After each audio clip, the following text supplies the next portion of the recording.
Welcome to Prayer and Bible Band Lesson 3. I do not own the rights to this music.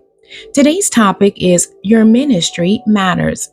The background reading is coming out of 2 Corinthians chapter 4, verses 1 through 5, Acts chapter 6 verses 2 through 8, 1 Timothy chapter 1, verses 12 through 17, 2 Timothy chapter 4, verses 3 through 5. Ephesians chapter 4, verses 11 through 15. The devotional reading is coming out of Romans chapter 12, verses 4 through 8. The central verse is 2 Corinthians chapter 6, verse 3. I will read the King James Version first, and then the New Living Translation. Giving no offense in anything, that the ministry be not blamed. The New Living Translation. We live in such a way that no one will stumble because of us, and no one will find fault with our ministry.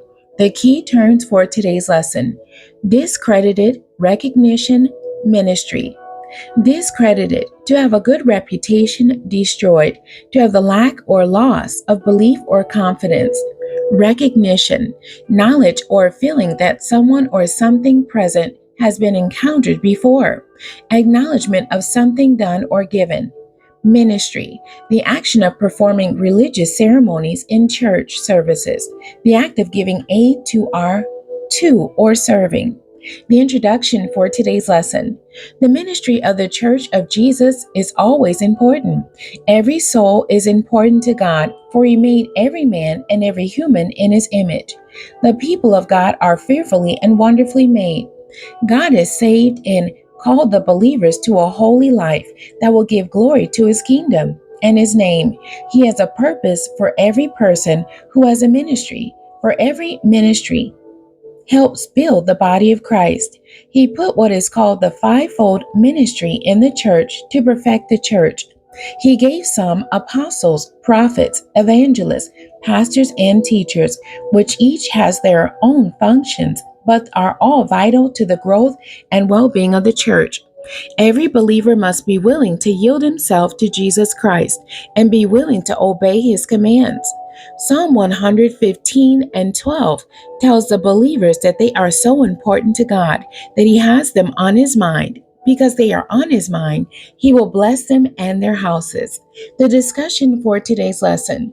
With so much going on in our personal lives and in the world around us, the enemy will make believers feel that they really don't matter to God, the pastors, nor to others, as well as to the church. When one member of the church hurts or is in trouble, God is concerned. He told Peter to tell the church that they could cast all their cares upon Him because each person matters to Him. And that's 1 Peter chapter 5, verse 7. His word says that there is more rejoicing in heaven when one person comes to Him than 99 saved persons. God cares so much that He doesn't want anyone to perish. And that's 2 Peter chapter 3, verse 9. He sent His love to us, the believers, while we were yet in the sin business. For He sent not His Son into the world to condemn the world, but that the world through Him might be saved. And that's John chapter 3, verse 17. The word lets believers know that Jesus is the only beloved Son of God. Matthew 3, verse 17. But because they matter to Him, He accepted them, the believers, into His beloved. And that's Ephesians chapter 1, verse 6. Sometimes because a person doesn't always have what they think others may have to give and to do, they choose to do nothing. But they should be like the widow who only had 1 penny to give. She happily marched to the table with all the other church members and put her penny on the table. That was all she had, and she gave it willingly because she knew that she mattered. The Samaritan woman mattered to Jesus, so He went out of His way to meet her at the well. Jesus did not allow the feud between the Jews and the Samaritans to stop Him from going to the well to meet her. This woman had violated so many religious laws, but Jesus was interested in her well-being. We may not have gotten everything right, but we matter to Jesus. She may not have mattered to the disciples nor the people in her town, but she mattered to Jesus. Her name was not recorded nor called, but she mattered to Jesus. And that's John chapter 4, verses 7 through 30.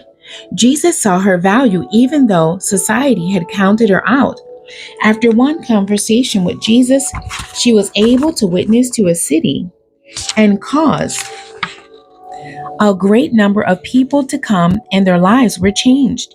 Jesus knows your worth to him and his kingdom when others see nothing worthwhile because you matter to him. Remember, when this world and the people of the world try to make you feel worthless, remind them that God loved you enough that he sent his son into the world that each one can be saved. So, whatever ministry you have been called into, do it to the glory of God, for it is important to him. Ask God to help when there are insecurities in your spirit about your ministry, and He will. Each believer must know that he is doing the will of God for his life and not compare his ministry to others, unless he is trying to better himself by gaining something helpful that will work in his ministry. God does not want copycat ministries. He has enough work for everyone who will go into his vineyard and work. Learn to be thankful for the ministry that God has given you and do it to the full extent of your ability and do it to the glory of God. The conclusion says, Paul encouraged the young evangelist Timothy to make full proof of his ministry, to do the work of an evangelist, and to do what God has called him to do. Don't try to do a job that God had not called him to do, but make sure that he was abiding within his calling. So many times, because believers don't feel that their ministry is important, they will try to do someone else's job and make a wreck of things in their lives. They see the success of others and want to be like them. That might be fine, but each successful person has paid a price for their success. You must develop your ministry through fasting and praying and developing a relationship with Jesus for yourself. And if you never receive recognition for your ministry gift, remember that God has his eyes on you. And if you continue doing your ministry, God will allow you to reap in your season here on earth and great rewards in the world to come. The greatest reward is everlasting life. The questions for today's lesson. Number 1, what should every believer base his ministry on? Number 2, why is it important that you continue in your ministry even when no one gives you recognition? Number 3, what advice did Paul give to Timothy? The essential thought: never measure your ministry based on someone else's ministry, but treasure your own. The end. God bless you and thank you for joining me today.